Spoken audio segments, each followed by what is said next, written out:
Well, hello everyone, and welcome back to another installment in our No Buff Rift Clear series.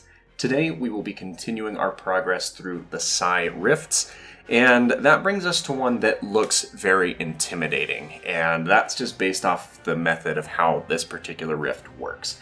We'll be having a closer look at the level 30 Countdown Dark Dimension Rift.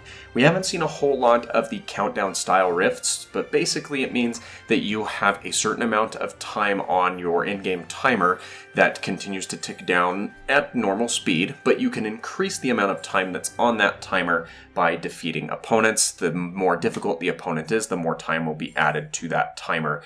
And a lot of the clear conditions kind of revolve around having a certain amount of time remaining on your timer by the time the rift has been completed. And this is one of those that falls into that category, as it asks for you to have over a minute of time remaining on your timer by the time that you are finished. And that can be kind of scary because there's not a whole lot of opponents early on that you can attack into to increase the amount of time that you have, but there's a very good opportunity to make up a lot of that time towards the end of the trial, provided that you get there quickly enough. So the name of the game here is going to be bank on abilities and synergies that deal large amounts of damage and cover a large area of effects, or at least are highly directional in where you can detonate them to capture a wide variety of opponents that you are facing off against. Another really good tactic for these is if there is a ledge that you can push your opponents off of. This really only works for the grunt characters, but if that is available, by all means use it. So let's go ahead and walk through a little bit of what you need to look for in this rift. Now, you have a couple of outriders that crop up here at the start. I'm not sure why. They're the only ones that at least I saw in the entire duration of this rift. Maybe it's just because they needed to code in additional opponents and there was something weird going on with the mindless ones to the point where they couldn't be added in. But yeah, there's a couple of outriders that you can take out pretty early on. And then periodically throughout the fight, you're actually going to see a couple of sentinels that are here as well. And they actually help a lot with the secondary clear condition for this rift, because that is dealing a total of 100,000 damage using thrown objects specifically.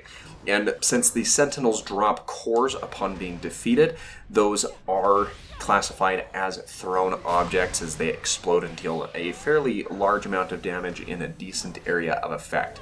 So that certainly counts towards the damage threshold that you're needing. So when you have access to a sentinel core, make sure that you are either using it on another sentinel. You can even use it on the dark dimension crystals that control the elemental rifts that are preventing you from progressing on until it has been destroyed. That counts as damage towards the threshold that's needed from thrown object damage as well. And apart from that, if you get 2 or 3 solid connections with those cores, you really should be good. And they deal a lot of damage to sentinels specifically, so you can take advantage of thrown damage bonuses that way as well. So really the biggest thing that you're going to want to do is focus on using those cores to get rid of those opponents whenever and wherever you can. And that tends to work very well if you are attenuated to areas that you need to be clearing in order to progress. Now, the phase in the very center where you have the 3 different rifts that you do need to get through, the red one, it's fairly straightforward. Again, if you can use a sentinel core there, that's fine. There are 2 sentinels that pop up when that rift appears, so that should be fairly easy, and you can again get a lot of that damage by throwing a core into the opposing sentinel. I messed up the throw on the second core, throwing it into an opponent as opposed to throwing it into the elemental crystal, but that's fine.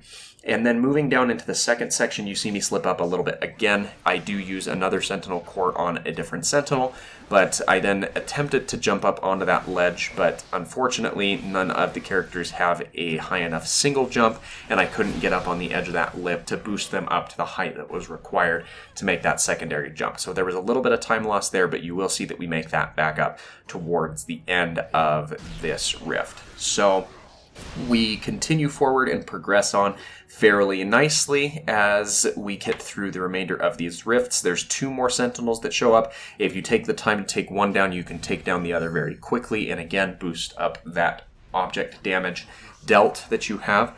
And then when you get down to the final landing, your clear condition is not defeating all enemies, but rather defeating the 3 bosses that crop up from the Mysterio fight. And it's interesting that these were the characters that were picked here.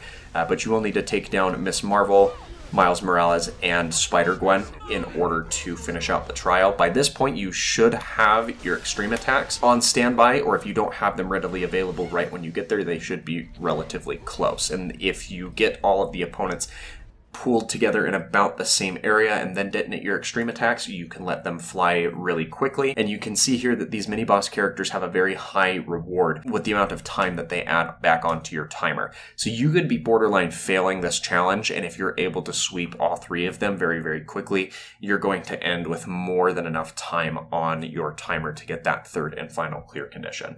But I think that's everything that I really wanted to talk about with you here today. So if you enjoyed this little breakdown, please leave a like. It really does help me out. And if you've made it this far into the video and you haven't done so already, make sure to check and see if you're subscribed. And if not, please fix that, as I've got the daily variety content coming your way.